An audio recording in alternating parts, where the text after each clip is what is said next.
technical trading in the Bitcoin market. And as Mike said, I am a PhD candidate. I will submit my thesis in a couple of months, and I am focusing on investor behavior and technical trading in the area of stocks and also in the Bitcoin market. And my research is empirical, which means, well, I'm investigating data.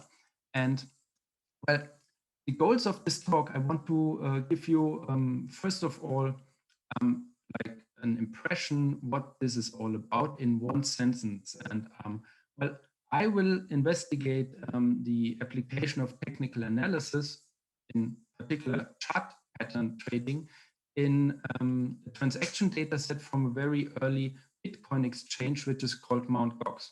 So I will give an introduction to Bitcoin, a brief introduction. What is Bitcoin? I guess most of you guys know because it's quite a hot topic currently. Then I will talk a bit about technical analysis, different areas of technical analysis, and which area we will talk about, which is chart patterns.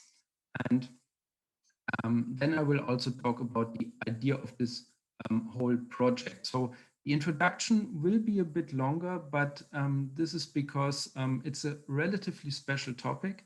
And if you're not so much into this and into the literature which discusses this, those topics, then you might get lost. And I don't want you to get lost throughout this speech.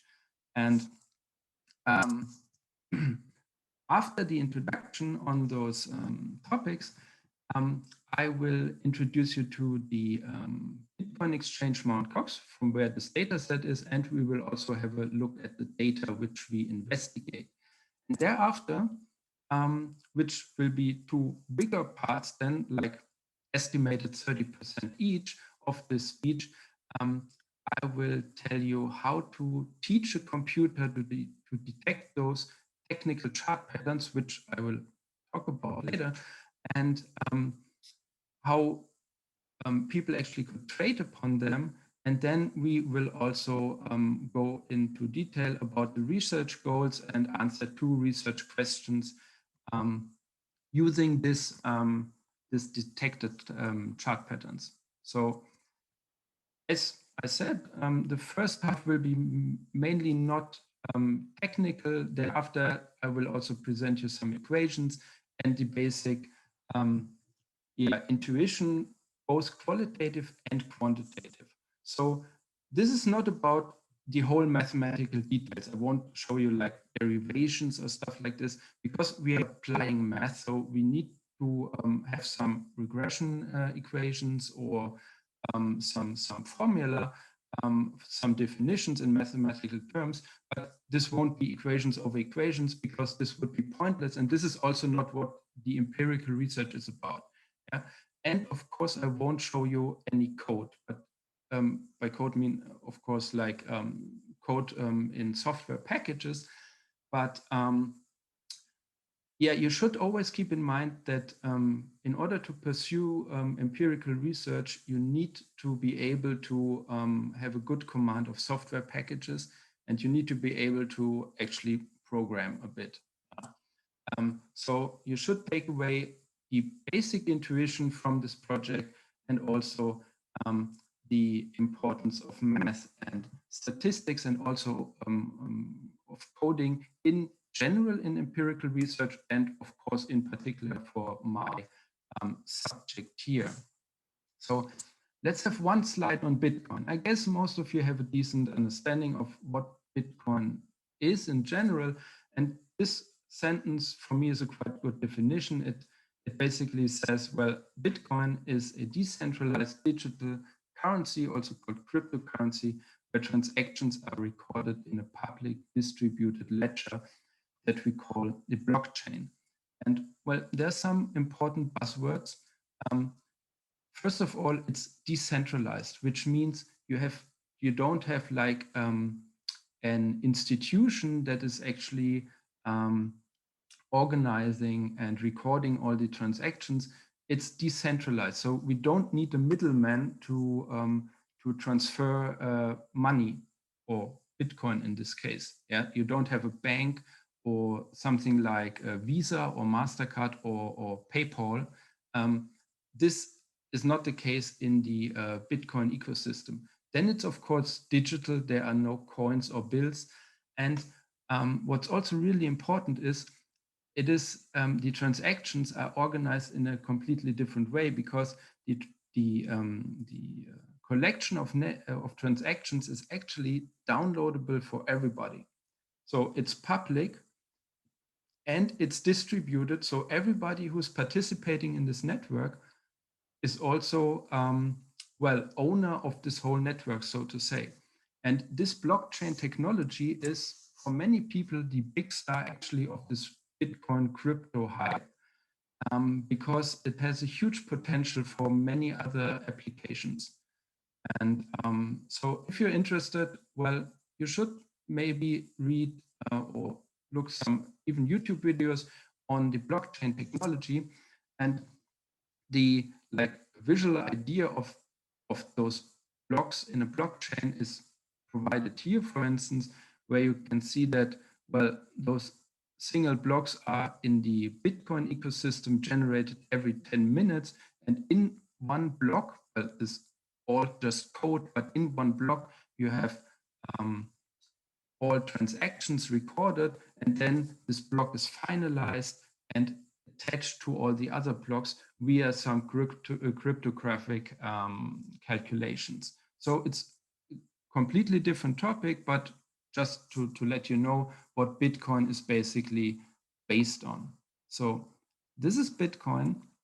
Now let's talk a bit about technical analysis. And well, technical analysis, probably some of you know, maybe several of you don't know.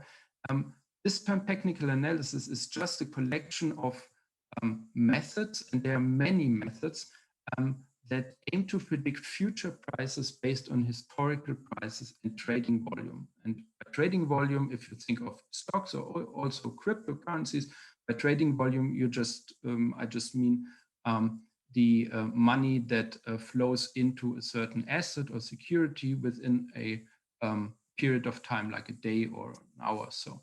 So basically, you want to exploit past information to predict something about the future, like a future price. And technical analysts typically study price charts, like charts of stocks or of cryptocurrencies. And throughout this talk, please don't get confused, just a little disclaimer. Well, when I talk about technical analysis, I might also use terms like chart trading, charting, chart analysis, technical trading.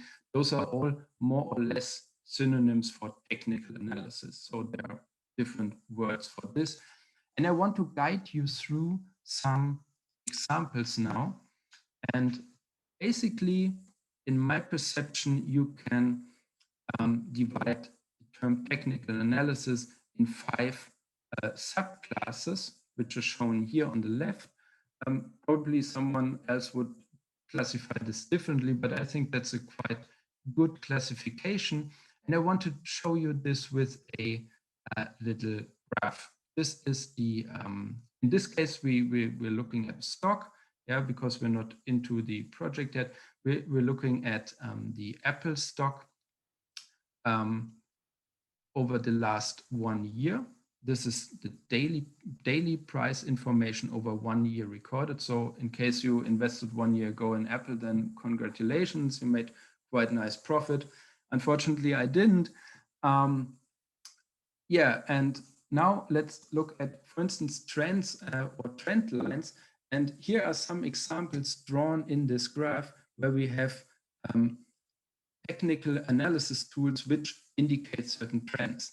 For instance, those 2 lines here are moving averages, which mean you are just averaging the price over a certain historical period, and then you get those smooth lines. So it's basically just smoothing out noise from the noisy price line. And then you have something like this here, this green line, which is a trend line that connects certain lows of this upward trend. So those are examples, just examples. That's not everything what you can do with certain trend methods in technical analysis, but those are two examples for trends. Then you have different kinds of displaying charts, and there usually you use something like candlesticks. Those are candlesticks, and candlesticks are a different way of displaying prices, where one candle has the or shows you information about the high-low open and close price of a stock. And those candles, of course, have different kinds or ways they look like.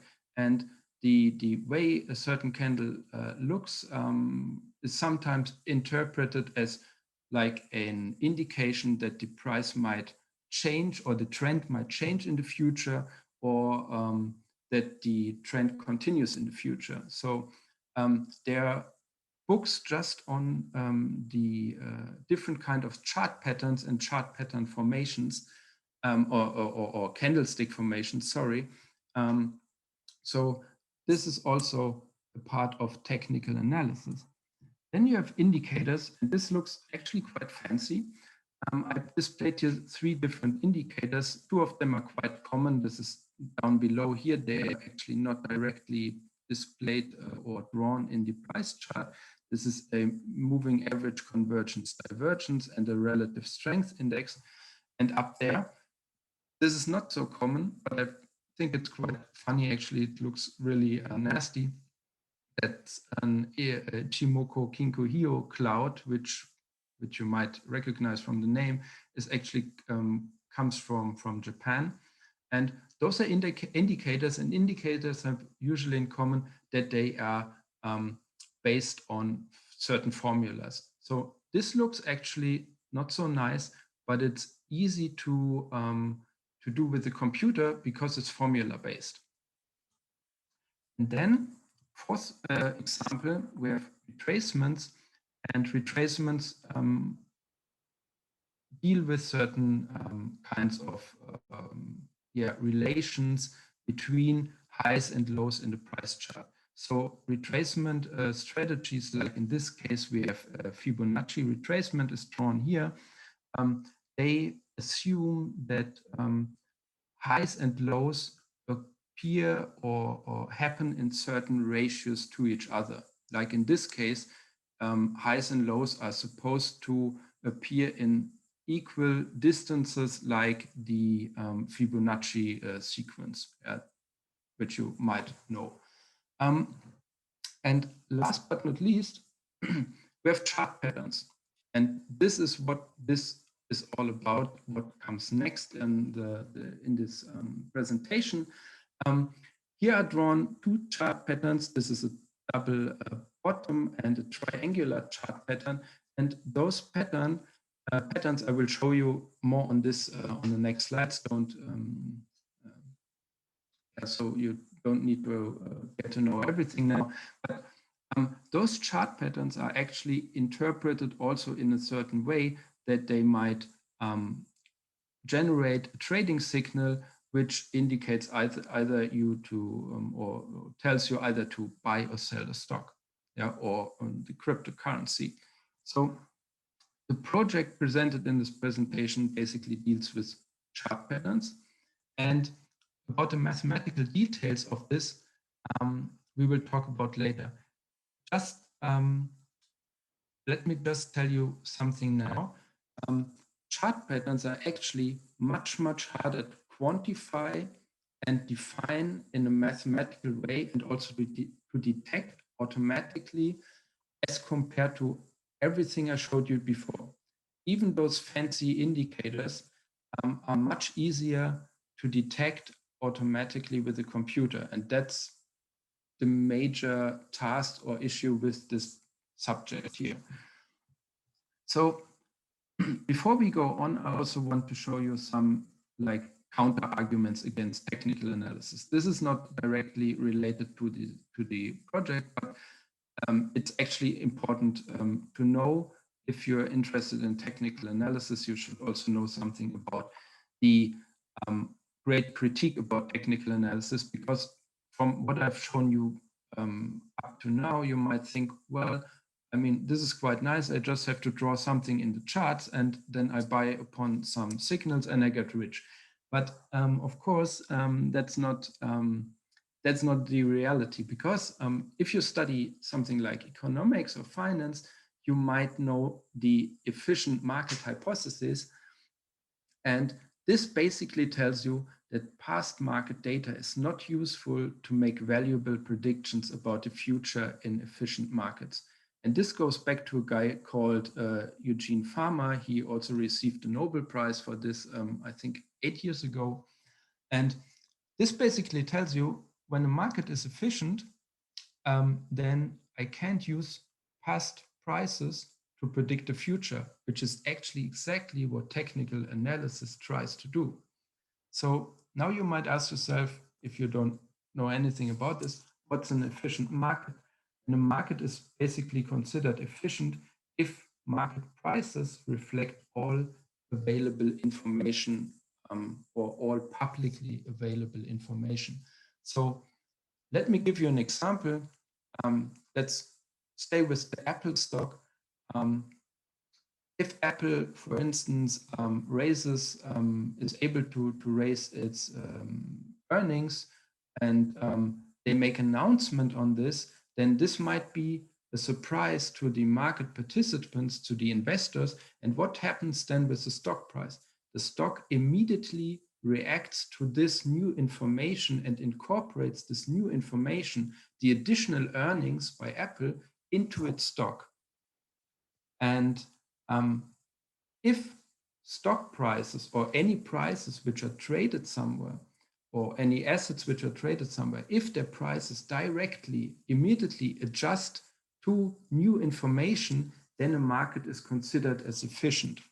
So in the end, then security prices are assumed to evolve in a somehow random way. So sometimes you have examples like this, because when you're drunk, then maybe you have a 50% of going to the left and 50% of going to the right, but nobody can actually predict where you're going to. And this is also like a very simple understanding of how stock prices and also crypto prices evolve. And well, based on that, the application of technical analysis is basically nonsense, as I said. And also, the empirical research on this shows that technical analysis is mainly not useful. I mean, academic research is basically arguing about this, but in the end, many studies show that you shouldn't apply technical analysis to profit from trading, because in the end, it harms you on average in the long term. So given that, you might ask yourself, well, why should we care then about all of that? And from a purely like trading perspective, I would say, well, maybe we shouldn't care, but from an research perspective, it's quite interesting, because actually a lot of investors use technical analysis, and not only amateur investors like you and me, but also very professional investors like hedge funds. They apply certain techniques from technical analysis. And so in the end, there are many people in the market who use certain kinds of those technical techniques.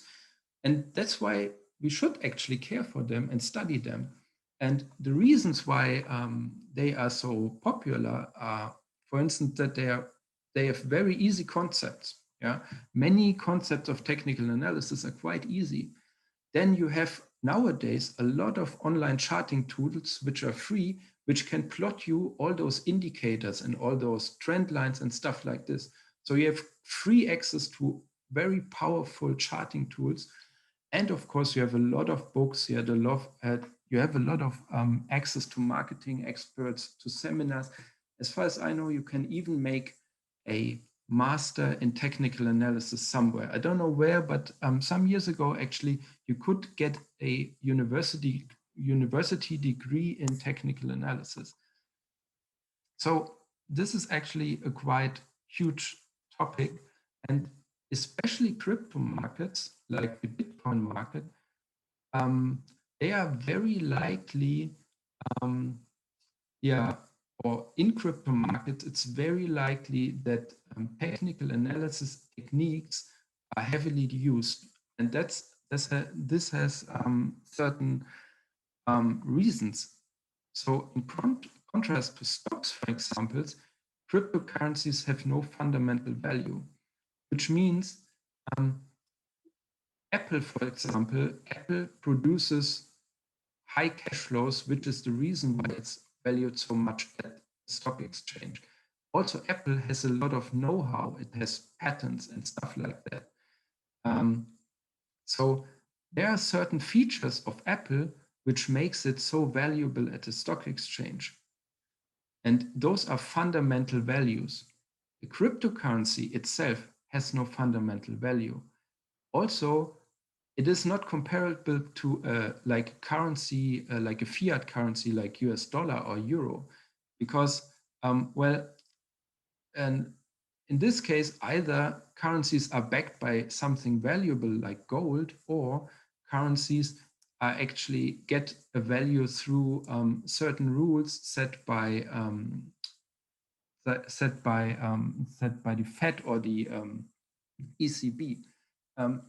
Cryptocurrencies, they don't produce cash, and they are currently not really used a lot for transactions, for payments. They are mostly just traded.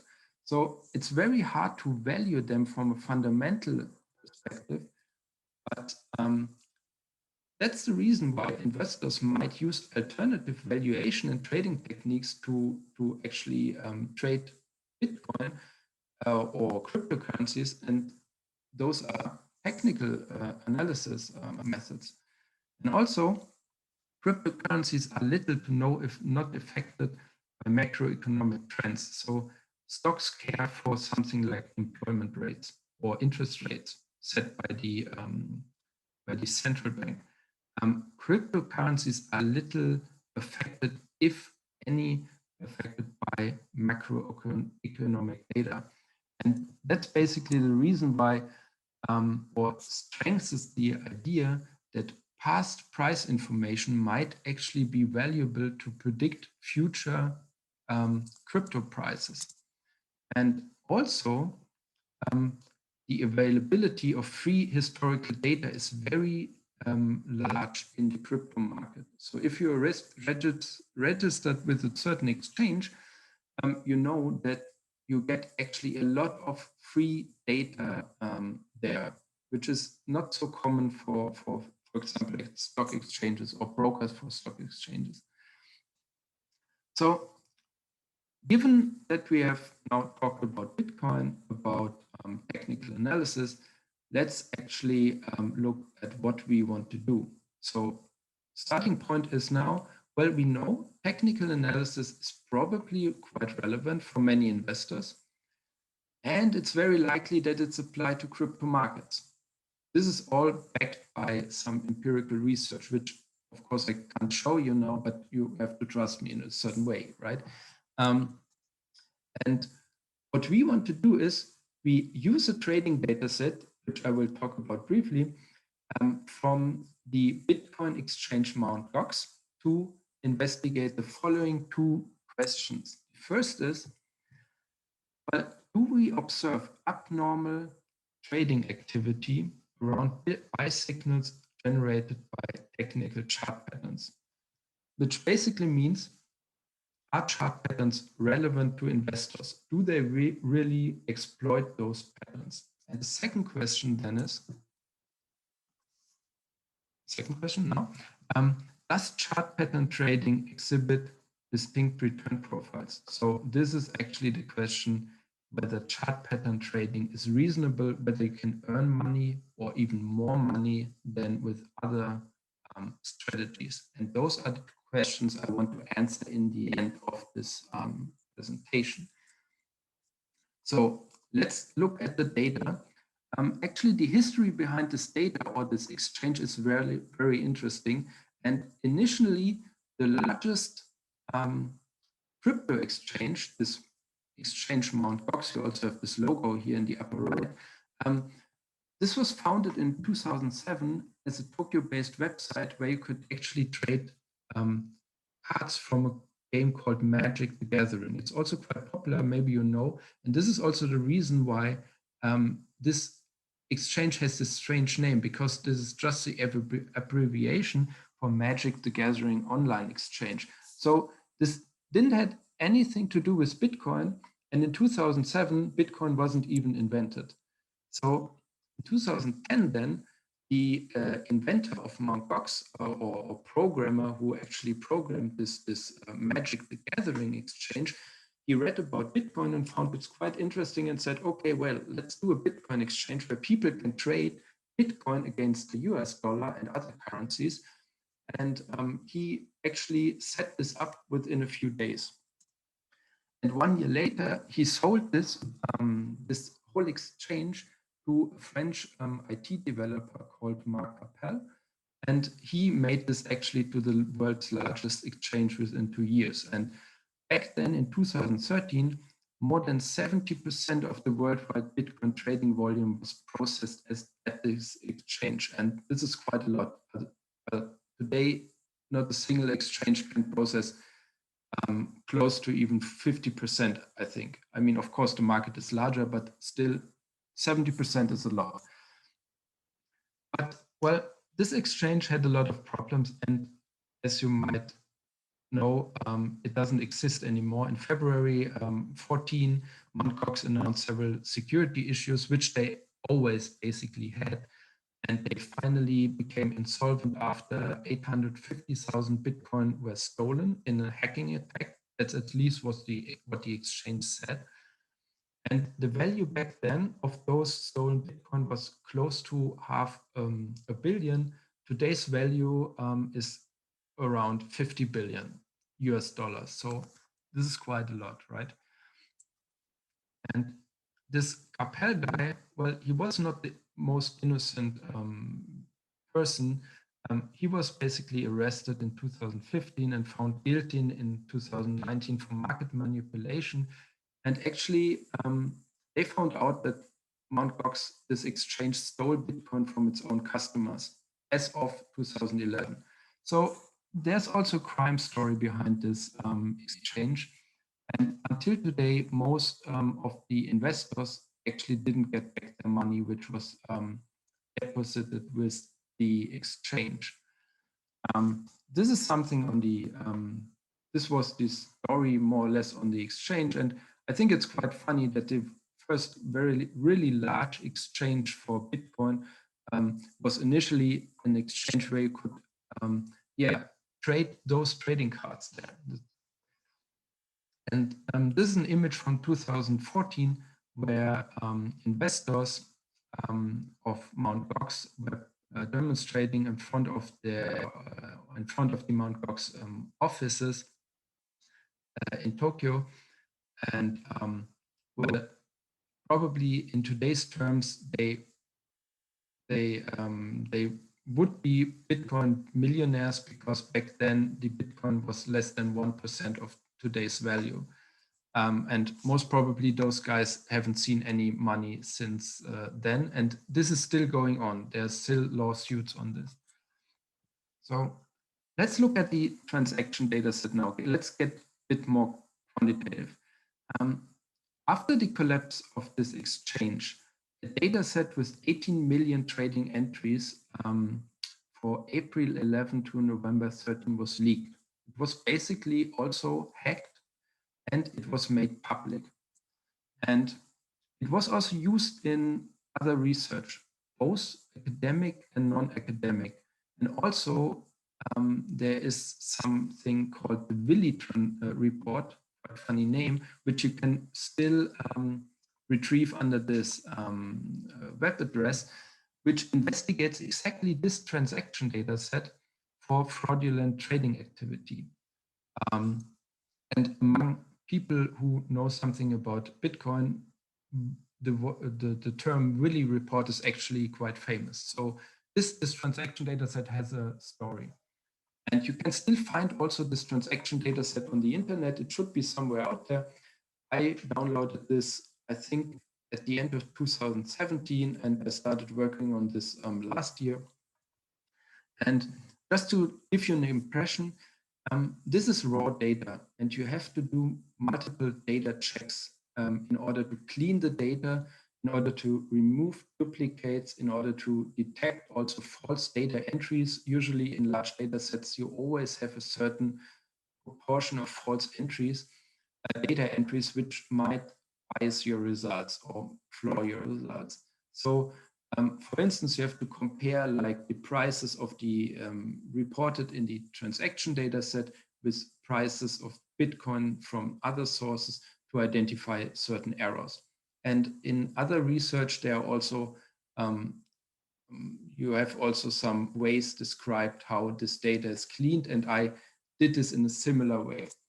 And just to give you an impression, in empirical research, those data preparation steps are actually necessary, but they might also take like several weeks or even months. And for me, it also took some weeks to prepare this data in a nice way or to make it a nice data set.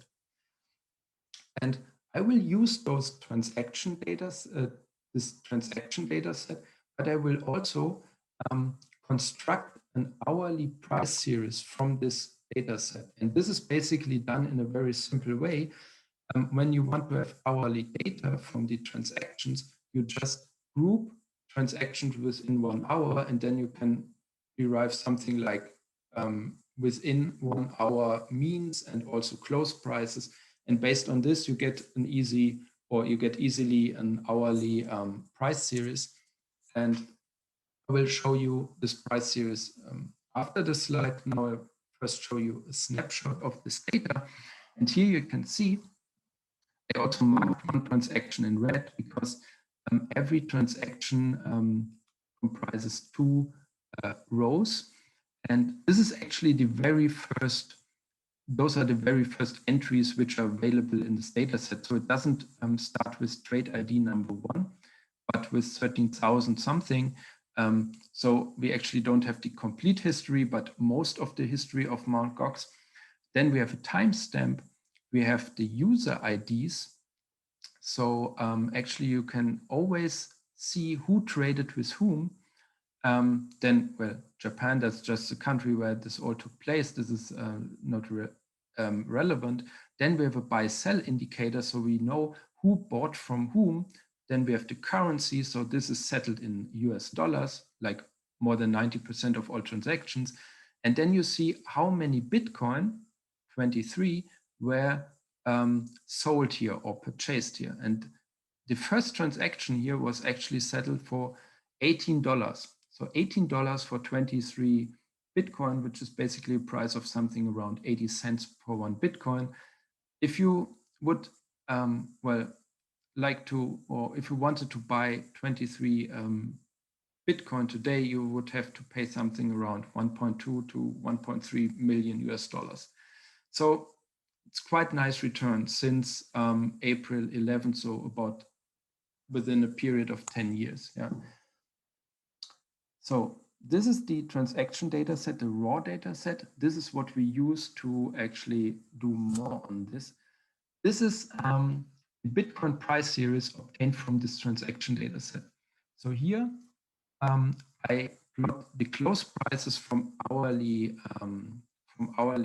transactions, and well, just to give you an impression how the price evolved over time. As we already learned, initially the price was less than $1. Then you have some fluctuations between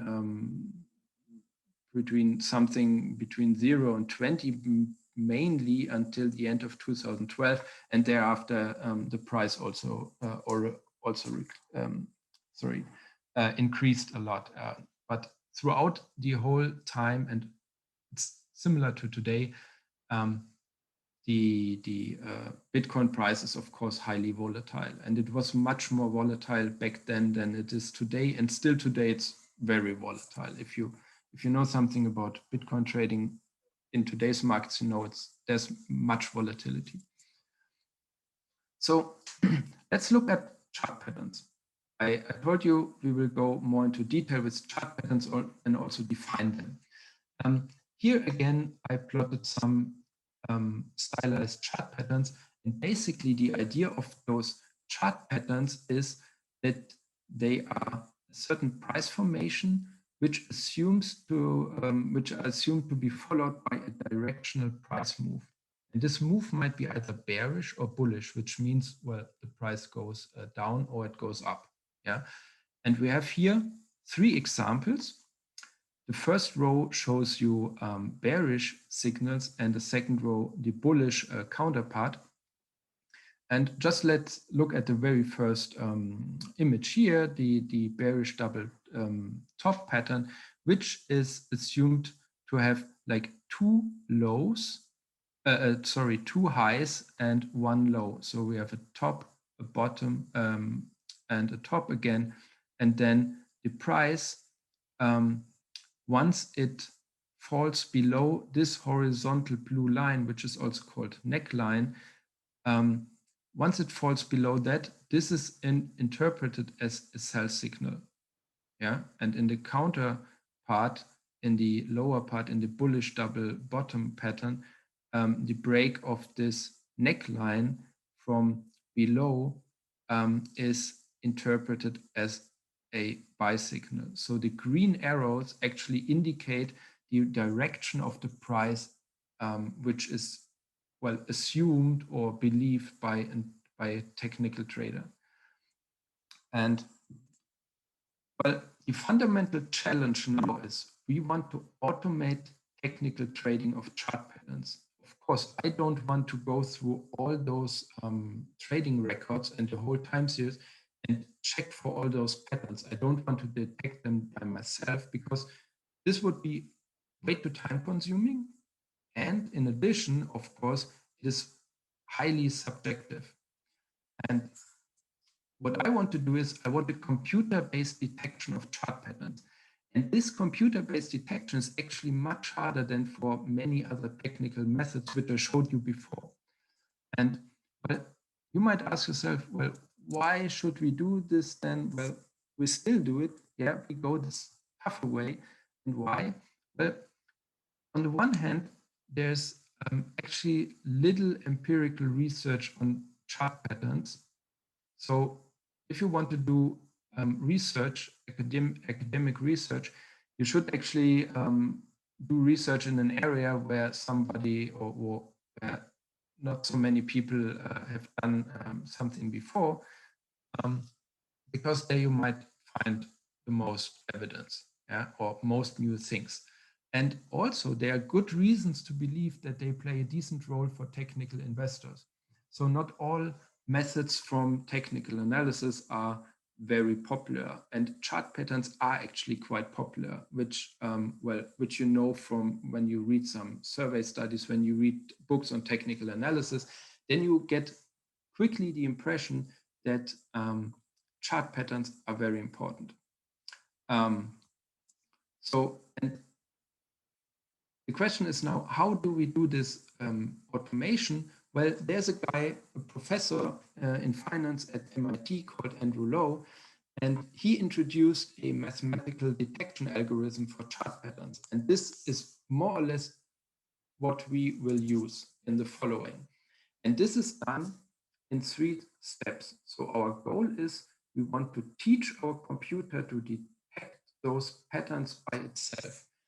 And in the first step, we need to mathematically define chart patterns and how trading signals emerge. Then we smooth the price series to remove noise and mimic human eyeballing. Well, maybe this might sound awkward to you, but this is actually, it's not a step which has to be done, but it's quite necessary actually to do. What's meant by smoothing prices and remove noise and human eyeballing? Well, basically, exchange prices, they behave very erratic and noisy. And in order to find such simple patterns like the one I showed you, those double top patterns or stuff like that. In order to find something like this, you actually have to overlook the noise. You need to see the overall evolution of the price in order to find those patterns. And the problem is, if I feed the computer just with the raw price series, then it won't be able to actually find those easy patterns. You can also take another example. If you, for instance, go along the street and look at the clouds, you might sometimes recognize clouds which remind you of something. So, for instance, if let's consider you see a cloud that looks like a car. So, and then you say to someone else, well, look at this cloud, it looks like a car. And this guy also recognizes a car. So for a human being, it's actually quite easy to see a car in a cloud and overlook the whole noise around this pattern. If I feed a computer with the information of the cloud, the computer will of course not see the car pattern. It will see a lot of data which is actually just a mess. So I need to make clear to the computer and teach the computer how to detect this easy pattern of a car. And this is actually what we do with our Bitcoin prices. We teach the computer to overlook the erratic movement in the Bitcoin price and just see like overall trends in there. And this has also a bit to do with AI, yeah. And this is maybe the toughest part of the whole thing. And after this, then it's getting more easy. After this, we apply the chart pattern. So what we actually defined in point 1 to the smooth price series, which we computed in point 2, and then we can compute a trading sequence based on this. And just to let you know, and maybe you might already thought about this, those steps require a lot of coding. So this is quite time consuming in coding. So you need actually to program all the equations in software packages. And it's also for your computer, this might be computationally quite challenging and take some time. I think for this data set, my computer took some days, I think 2 or 3 days to compute all the stuff, which I will show you in the end. So let's start with the first step. So I will go through those 3 steps. Let's start with the first one. We define chart patterns and trading signals. So first of all, bullish chart patterns are more important for us. Why?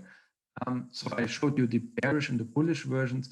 Bullish patterns are more important to us for the simple reason because at Mt. Gox, people were actually not able to express their negative feelings about the Bitcoin by buying something like a put option where you can profit from falling prices. So they could just profit directly from increasing prices. So from that perspective, bullish chart patterns should be more relevant.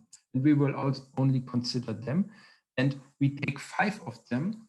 And I will show you the definition of one of them, namely inverse head and shoulders, which is the bullish version of the head and shoulders pattern, which is defined here and looks like this. So this is the stylized version of this head and shoulders pattern. It's called head and shoulders because we have here the shoulders, E1 and E5, and the head, which is E3. So in this case, it's inverted. So the real head and shoulders pattern is actually 180 degrees turned. So this pattern comprises 5 consecutive extrema, which are named E1 to E5.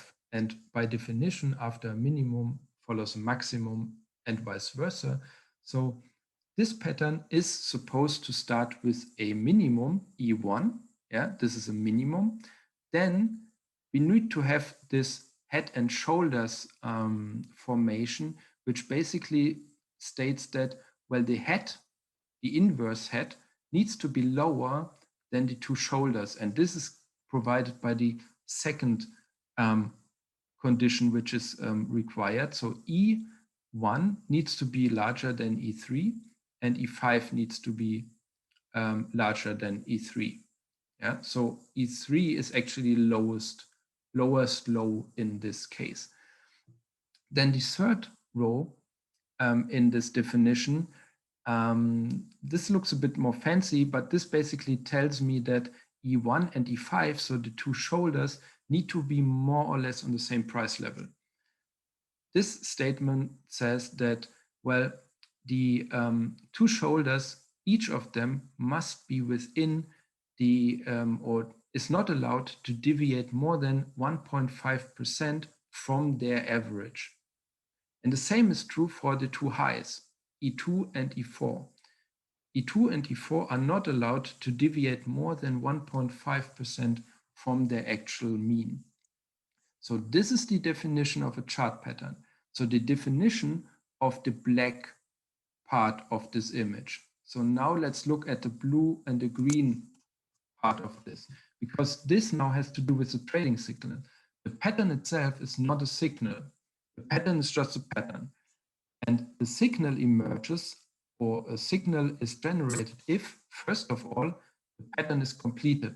So E1 to E5 must comply with the definition which I gave you on the previous slide.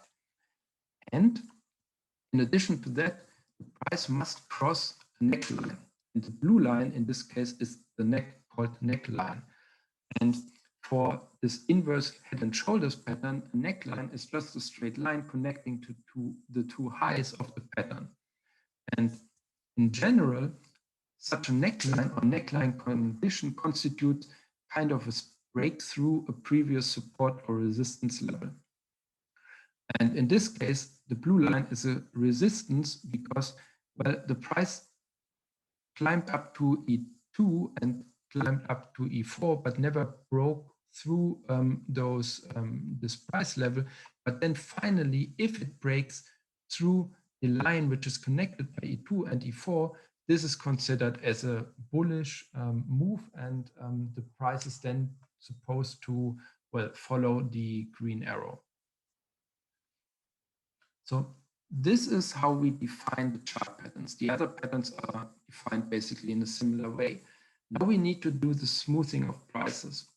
So before we apply the chart patterns, we smooth the prices to remove the noise. This is the cloudy example, which I told you. And I also told you that this step is not entirely necessary, but actually it ensures a better and clearer recognition. And you will see this in a chart in some minutes, because it's much more advantageous and delivers better results if we really teach a computer to detect patterns as a human being would do this probably as well. And how do we do this? In this case, we need some equations. We smooth the price series in rolling windows using local kernel regressions. And I will show you how this looks like and how this works. First of all, what is meant with rolling windows? Well, in a rolling window, we take 72 hours, so basically 3 days. We smooth the prices in the way I show you and search for sharp patterns with the definitions I gave you already.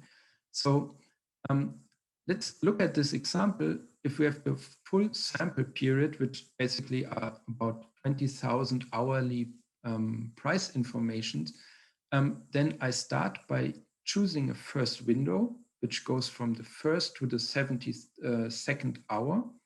And just in this window, over those 72 hours, I am smoothing the price and then search for patterns in the smooth price period.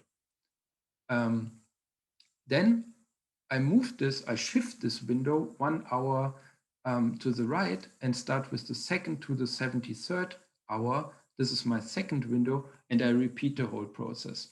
And I will do this for all windows which I get. And in the end, this is something around 20,000, as I said. And just a quick note, not really important for you, but important that we don't get flawed results. Chart patterns and trading signals must be completed within one window. So window 1 and window 2 are completely independent from each other.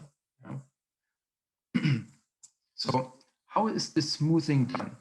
The smoothing done is done with a local kernel regression. And we use a Watson estimator. This is just the name of it. You don't need to recognize this. And well, I try to explain you this formula. The M is the smoothed counterparty to the actual price P in a certain period T.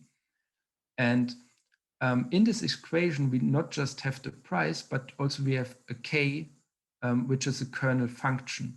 And H is a bandwidth parameter, which is an input to this kernel function. And T is time. So we choose a kernel function, K, and we choose a Gaussian kernel.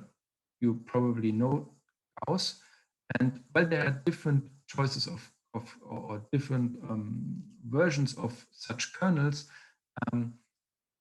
But usually the choice of such a kernel is not so influential to the outcome. So it's no problem to actually choose one of them. And we choose a quite popular one, the Gaussian kernel. And this might remind you, this Gaussian kernel equation might remind you of the function for the normal distribution, for the density function of the normal distribution.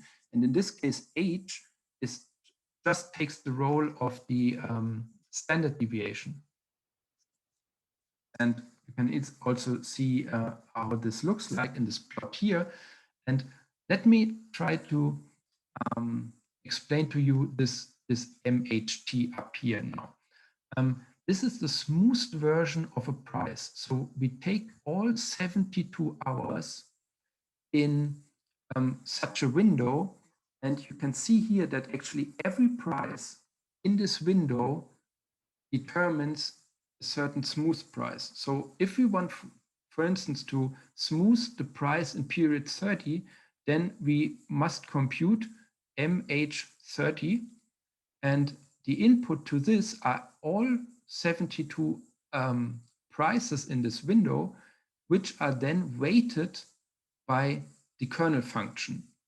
And the closer a price is to our actual price in period T, so T is in period 30, sorry, so T is 30, the closer we are to 30, the closer our kernel function is to its mean, to 0, and this means such a price is assigned a higher weight. So actually, the closer a price is to the actual price which we want to smooth, the more weight is assigned to this price. Yeah, and the farther away we are, the less weight is assigned to this price. And this basically is the idea of this smoothing. So we incorporate the neighbors to a price and then divide this weighted price by the sum of weights to actually get this scaled back again. And well, the choice of the kernel function is not so influential, but the choice of the bandwidth parameter H, this is actually non-trivial, and the choice of this H is also has a big impact on the outcome. And as I said, you can think of this like the standard deviation in the normal distribution. And well, this H determines how many observations around a certain period T receive a stronger weight. So if the standard deviation is higher, then this curve, this Gaussian curve, is flatter, which means that also prices which are farther apart from the price we want to smooth receive a higher weight, or receive generally a high weight. And then the smoothing is actually stronger. So the larger H, the more observations have a strong influence on the smoothing. and vice versa, of course. So in general, one can luckily automate the selection of this bandwidth parameter H. And one typical approach is called cross-validation. Maybe you know this. I don't want to go into detail with this because usually software packages can do this with certain integrated commands on their own. I just wanted to give you this hint that this is basically not that trivial, and the choice of H can have a huge impact on your results. Andrew Lowe, who also used this local kernel regression in his paper, he uses cross-validation and also adjusts this results a bit to obtain a good bandwidth. So actually, what he does some kind of fuzzy approach to get a good H. And well, I considered several reasonable choices for H, and since they didn't affect my results so much, I went with the approach which used, or which is also used in the paper by Andrew Lowe. So just to give you the hint that sometimes, well, there are some variables which are not directly straightforward, or parameters which are not straightforwardly chosen, and you need to, well, use other approaches and computational techniques to come up with it. And well, this is my favorite slide. This basically shows you the outcome of everything what we have done so far. So first of all, we have defined the chart patterns, and then we talked about the smoothing, and this chart now comprises both of this stuff. So what do we have here in the gray dashed line is the price, the raw price of Bitcoin.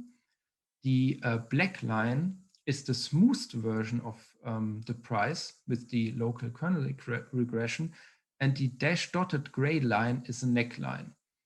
And this is actually plotted in one of those windows where we searched for patterns. I didn't show the first, I think, 27 hours because they weren't relevant. And this is at the time when the Bitcoin price was around $100. So this is from somewhere mid 2013. And what is done by the computer? Well, the computer smooths this price, and then we try to detect a chart pattern. And actually, this is an inverted head and shoulders pattern, because the computer applies this definition of the inverted head and shoulders pattern, which I've showed you, and he finds that, well, this is a minimum, this is a maximum, this is again a minimum, a maximum, and a minimum, and those 5 consecutive extrema, they satisfy the definition of an inverted head and shoulders pattern. Then we compute the neckline, which basically is the straight line going through E2 and E4. And once the price crosses above or from below through this neckline, then we get a buy signal.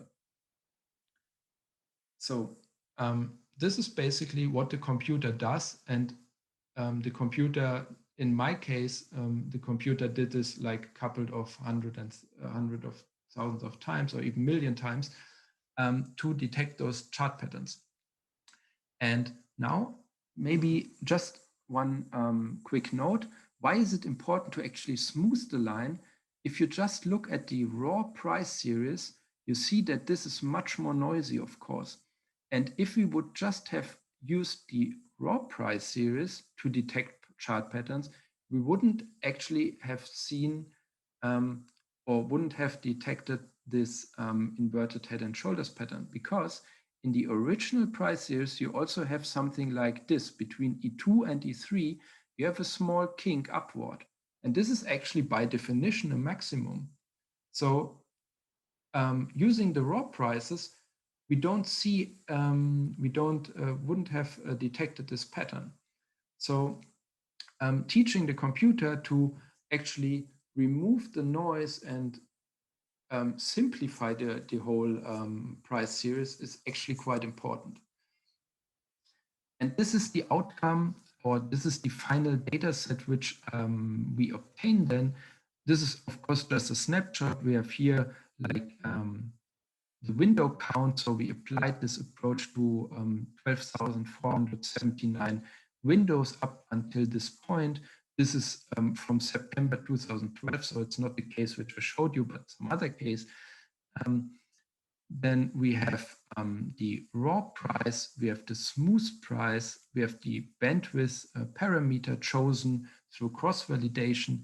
And then we have the 5 last columns, which are basically just dummy variables, which are 1 in the case when we detect such a trading signal, a buy signal, and 0 else. So the box which I marked here, this red box, indicates a buy signal of the inverted head and shoulders pattern.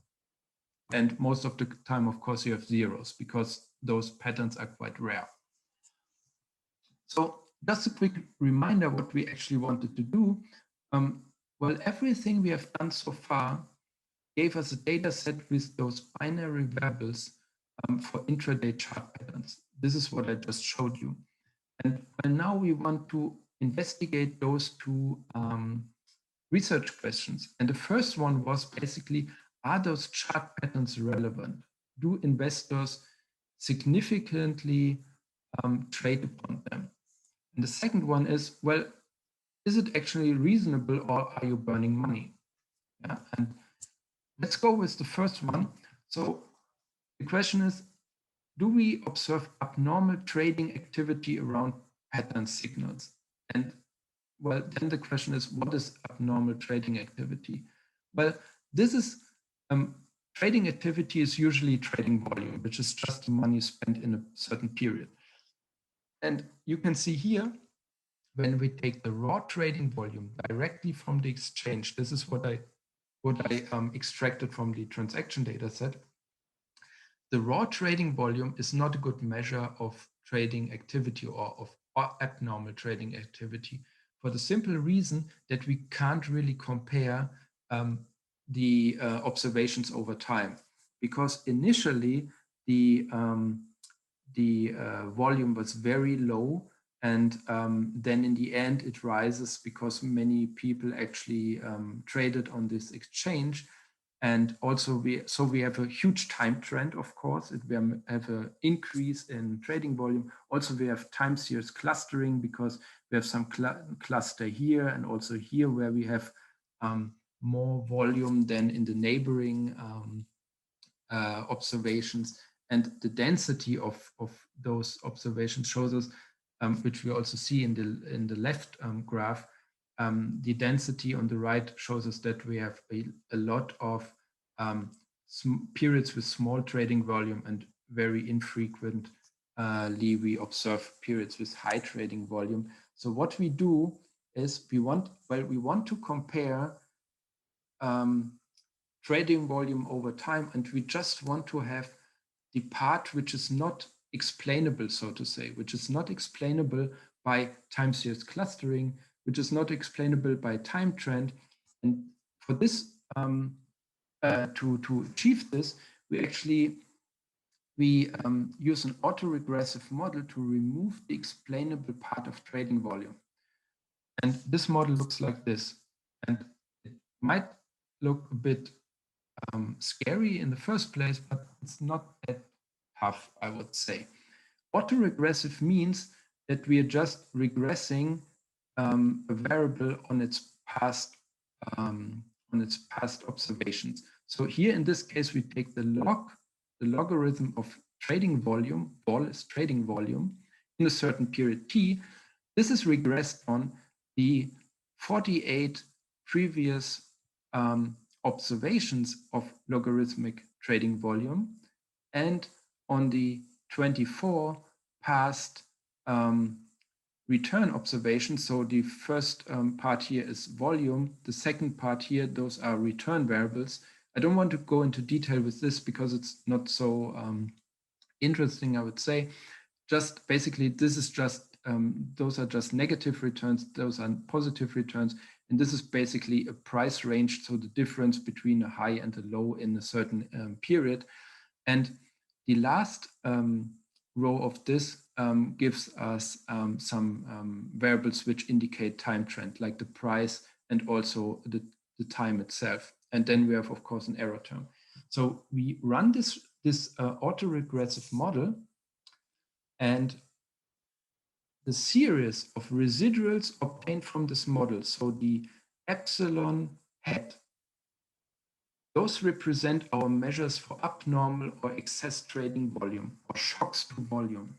This is what is not explainable by certain variables which are known to us, like volume itself or return or time trend. Why do we choose this model? I know it doesn't look that nice. Well, this comes from insights from a broad empirical research, which basically started in the 70s and 80s on trading volume and stocks exchanges. So basically, I've built this model based on prior knowledge from other research studies. And now, just a sec. Now, if we plot this epsilon hat, which we obtained from this model, so the trading volume shocks, then we obtain this nice little graph here on the left. And you see, so this is the counterpart to the graph I showed you before. Now we see, actually, we have removed basically everything which appears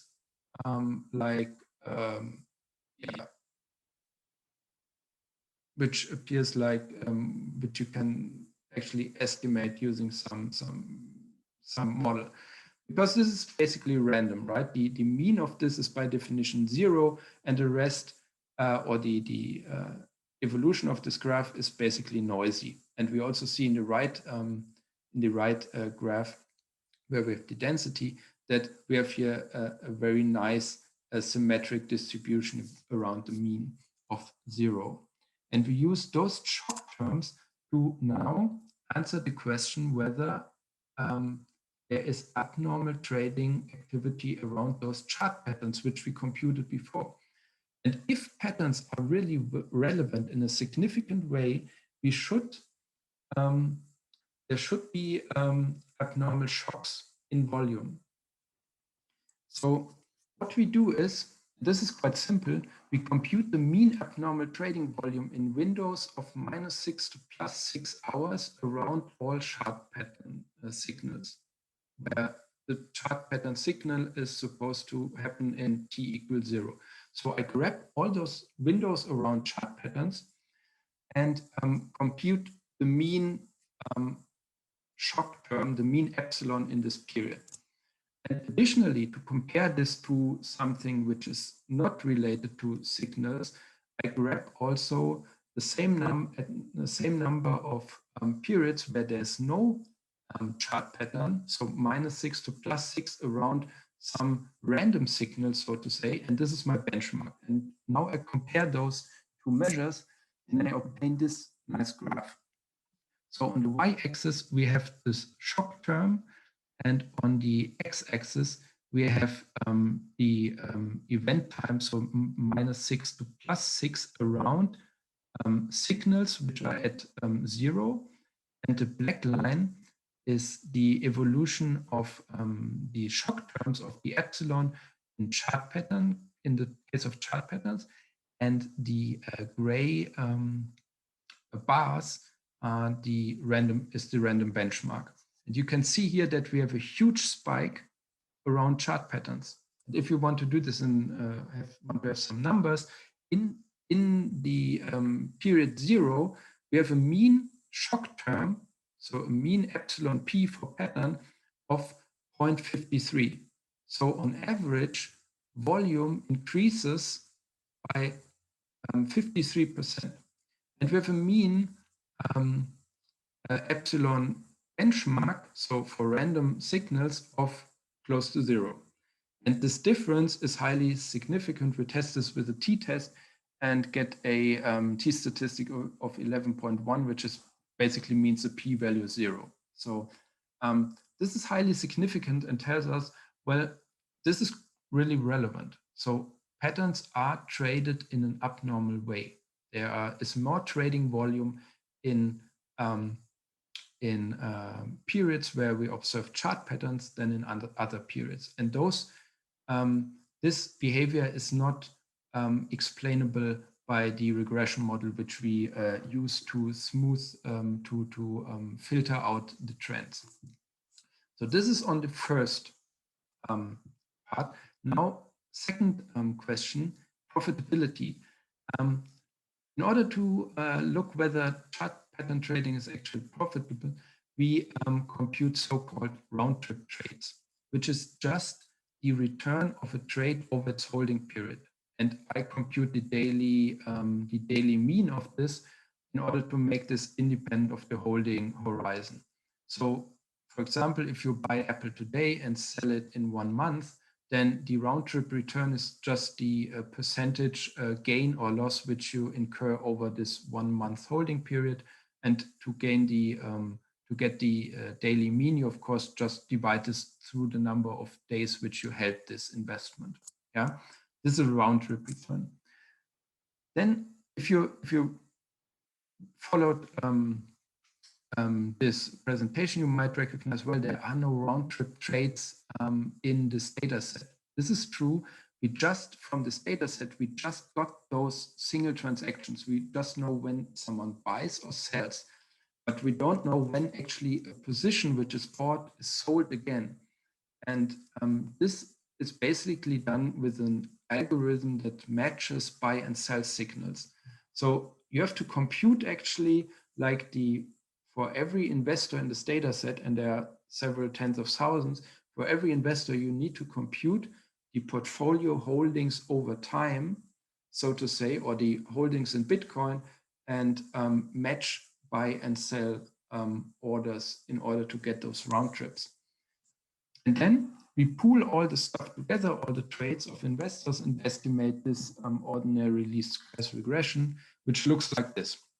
So R is the mean return, log return on a daily basis for this year is the mean daily return R for an investor I in a period T. Then we have this signal indicator variable, which is just one in the case that transaction was made upon a buy signal of some chart pattern and 0 else. And then we have some controls. I don't want to go into detail with control variables because this is another story, and also this doesn't affect our results in any way. And this is the output table which we get. So I have 4 different regressions here. We don't need to care for all of them. Basically, they all tell a very similar story. As I said, we don't need to care for the controls because they don't affect our key variable. And also, we don't need to differentiate between gross and net, which just in the one case incorporates trading fees, in the other it doesn't. So let's just look at the first model at column 1. This is the coefficient 0.0313. This is the coefficient for this signal variable, this indicator variable. And this tells us basically that if a trade was made upon a buy signal of such a chart pattern, which we defined, then the daily mean return in excess to non-pattern trades was 3%, 3.1%. So this is actually huge. This is an astronomical number, right? I mean, back at this exchange, the returns were quite high.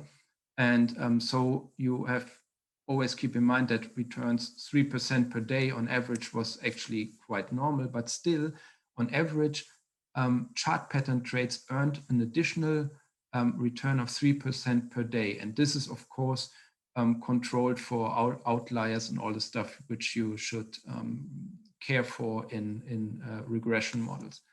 And since I didn't believe in this as well in the first place, I also plotted this over time. And here you can see for different holding periods, so from 0 to 360 days, you can see the evolution of the mean cumulative returns of pattern trades in black and of non-pattern trades, so basically of all other trades in the data set, in gray dashed line.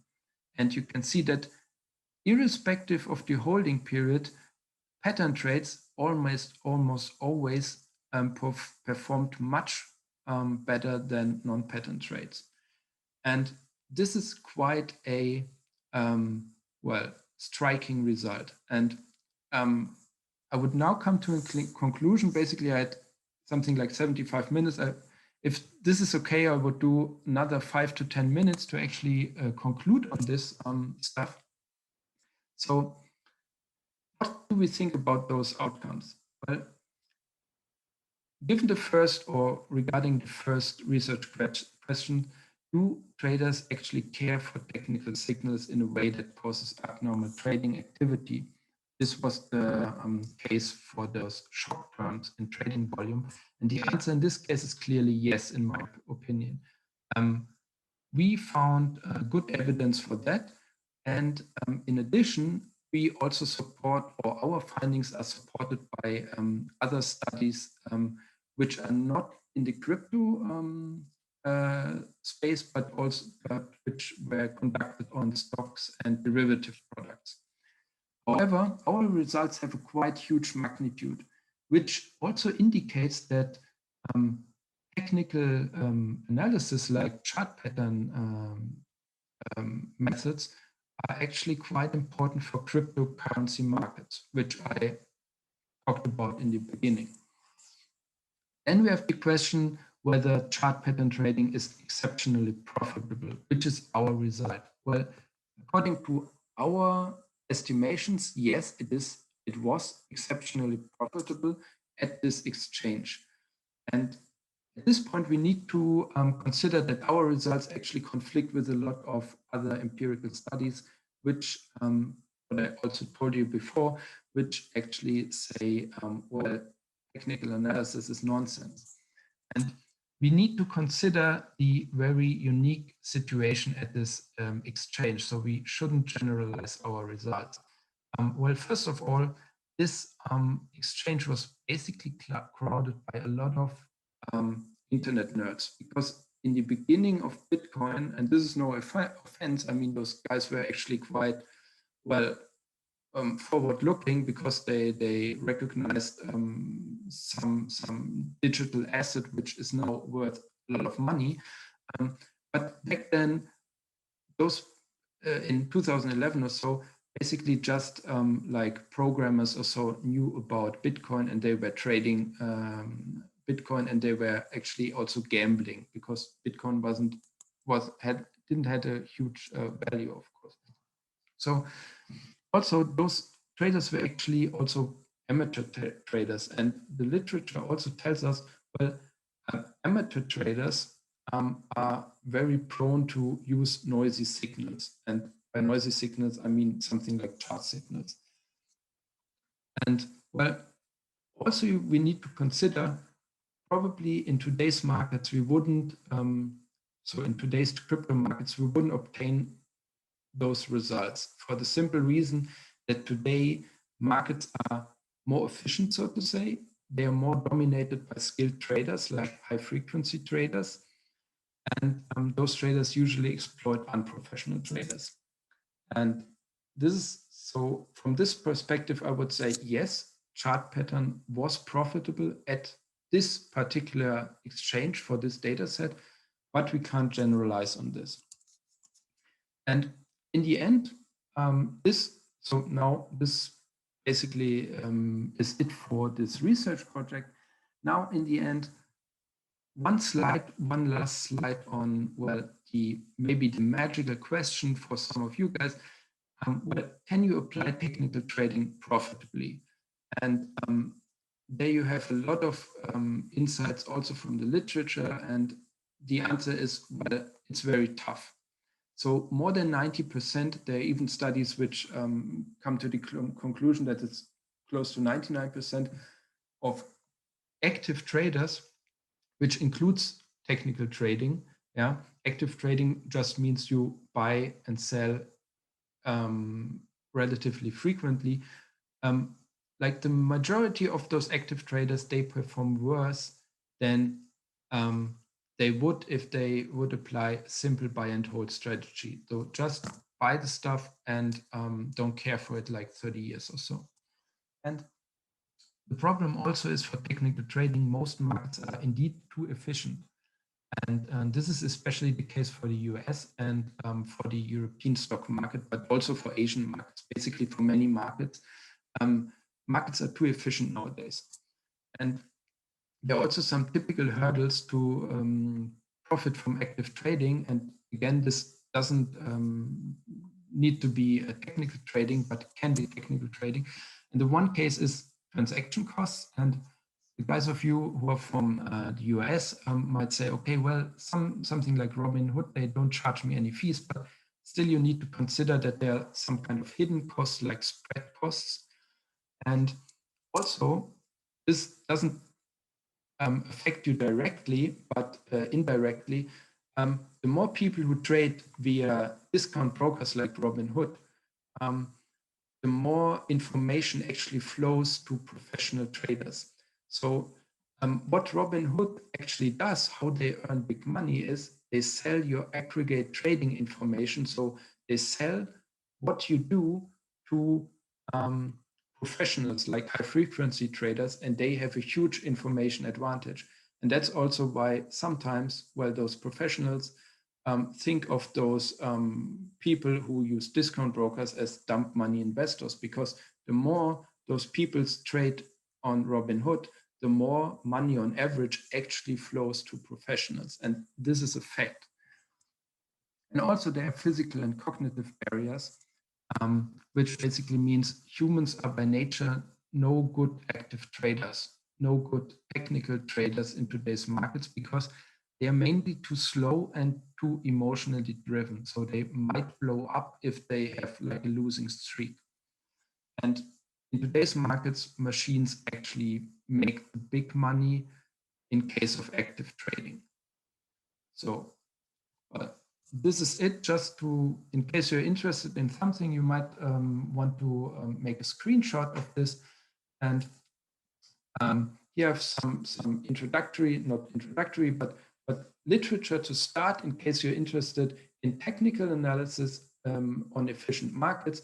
Or there's even on the bottom here, there's even a journal paper on Bitcoin and technical analysis, which basically tells us that while markets or Bitcoin prices might be indeed predictable by moving averages, which is a bit in line with what I found.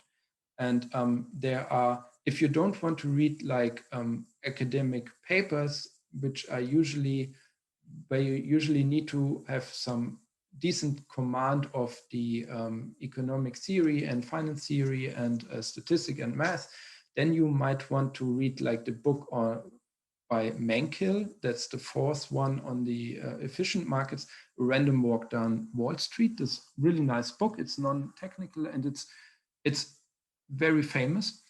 And if you want to learn something on technical analysis, then look at the book by Kaufman or the book by Murphy. The book by Kaufman is more comprehensive and more general. The book by Murphy tells you a lot on really those concepts which I showed you right in the beginning on those moving averages and chart patterns and stuff like this. So, well, this is it. I hope you understood something, you had a great time. And in case there are questions, well, and they might be easily answerable in some minutes, then just let me know. Otherwise, you can also, I don't know, write Mike an email or whatever. Yeah, we could arrange this in a certain way. Yes. Okay. Thank you, Kevin. Can you answer some of the questions from our viewers, Kevin? There are like Yeah, of course. yeah. So I actually lump up some of the questions because they are related. So the Yeah, first question is so our audience is actually from high school, college, and some probably professional people. So the questions might range from really basic, and they really yeah, want to know what you do in research. So the first question is, yeah. what is empirical research in layman's terms, and Actually, it is connected to this. What knowledge do you need to do an empirical research in Bitcoin, like what you're doing in your research? So the first question was again, what is empirical research in general, you mean? Yes. Yes. Okay, so empirical research basically means, so there are actually two areas of research. The one is empirical and the other is like theoretical. And empirical research basically deals either with data that exists, like this is exactly my case. This is data which existed and which I investigated with some research questions, like this question on, do people at this exchange trade profitably or not? Um, or you generate certain data with some data generating process with some formula or some simulation, and then you investigate the data. So empirical basically means you investigate some data set. And this could be anything. I mean, this is like a special trading data set, but you can also investigate other data sets. Mm-hmm. So this is basically the first question.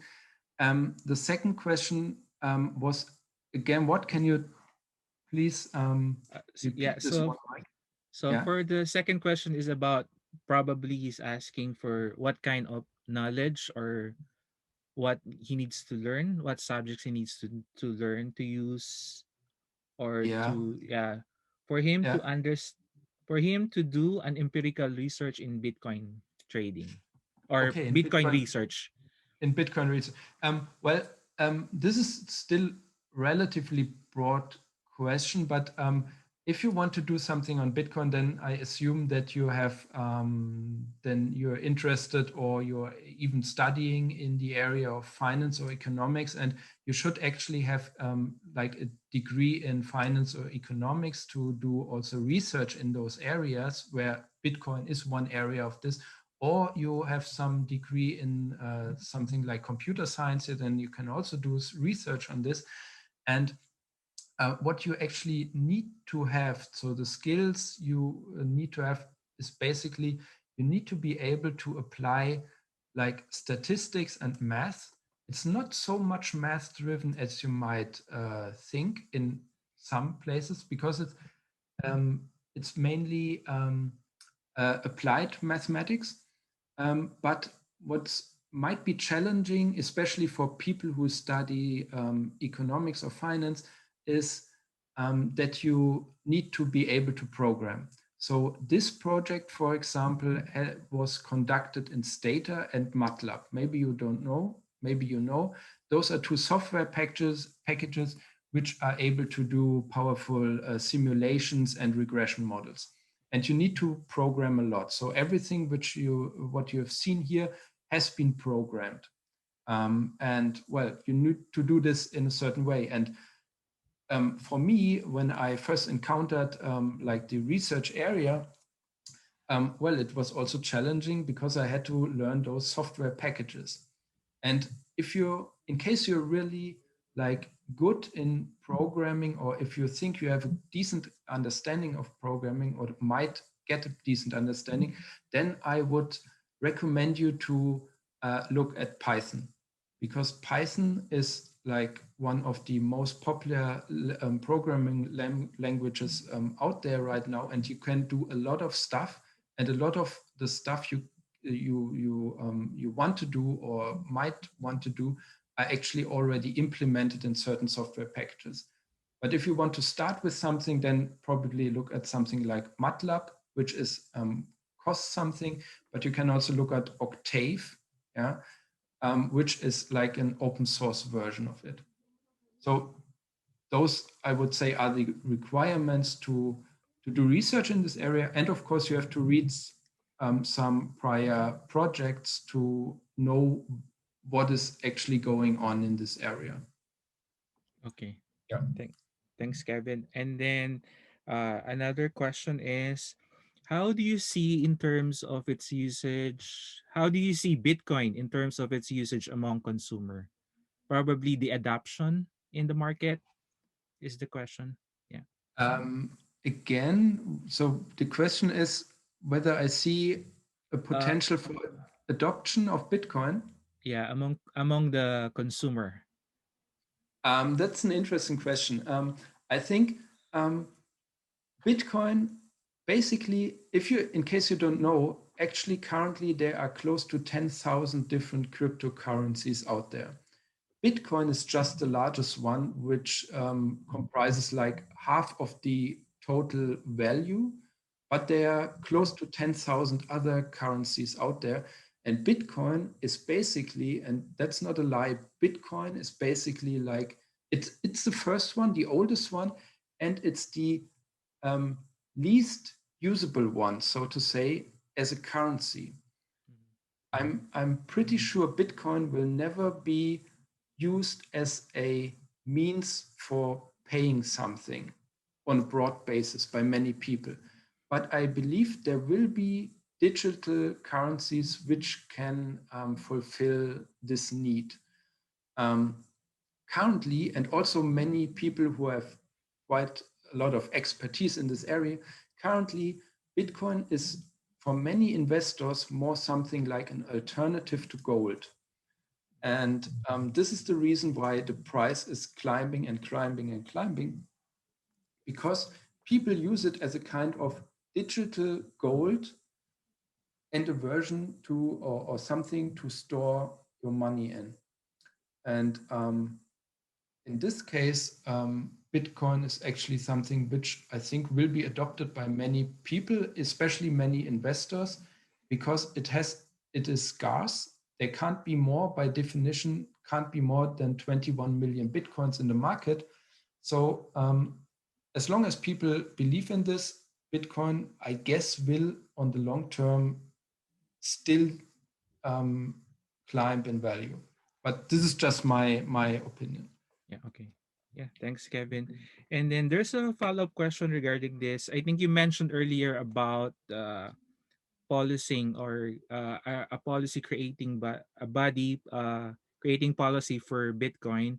And his question is, do you think there will be an institution to police the Um, Bitcoin trading in the future? Um, Also interesting question. But this is I actually didn't point it at this. This is more or less something which has to do with this decentralization. Um, I'm not so much into this regularity part on cryptocurrency, to be honest.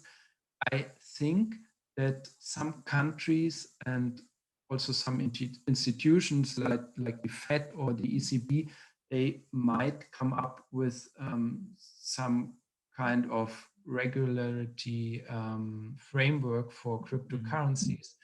And also, I think some countries might also intervene in trading. I think there's some Asian countries who already forbid who have already forbid the trading of cryptocurrencies. I'm not sure whether it's China.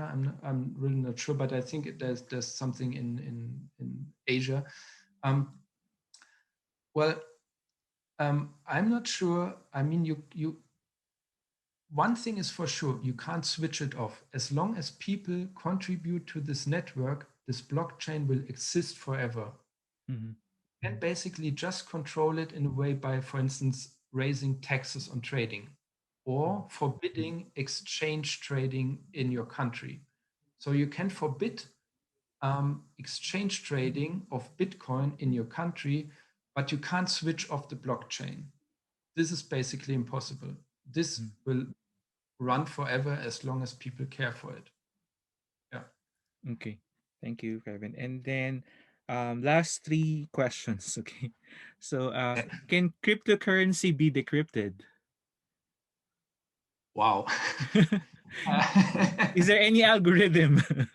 um, Actually, uh, this is very interesting. This is more in the area of computer science. Um, well, the encryption and decryption happens with a certain algorithm, which is in the case of Bitcoin called SHA-256. And well, the probability of like, yeah, hacking this algorithm by chance, so randomly hacking a correct hash um, is, I think, less than catching a certain atom in the whole universe or something like this. So Mhm. basically, they are really safe.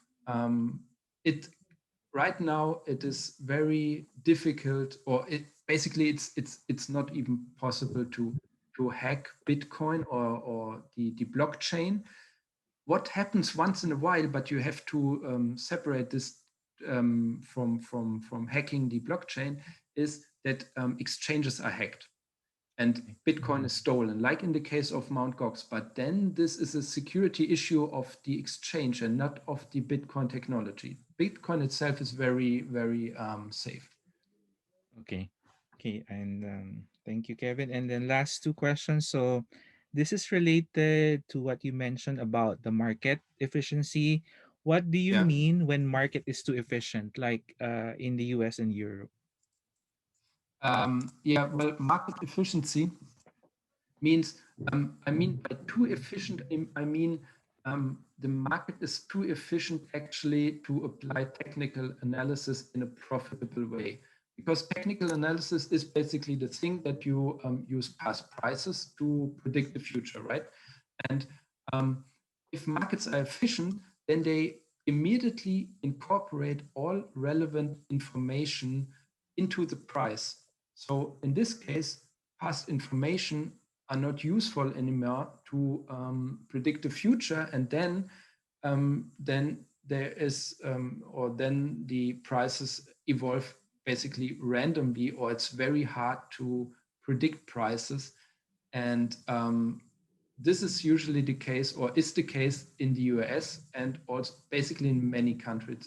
It's by now the case that markets are highly efficient. And also I did a completely different research project on this and investigated several thousand technical trading rules on whether you can trade them in different markets in around the world. And I came to the conclusion that even in less efficient or less developed markets, like in third world countries, it's not possible anymore to trade certain strategies, simple strategies, I have to say, with significant profits. And this is the case since the 1990s. Okay. All right.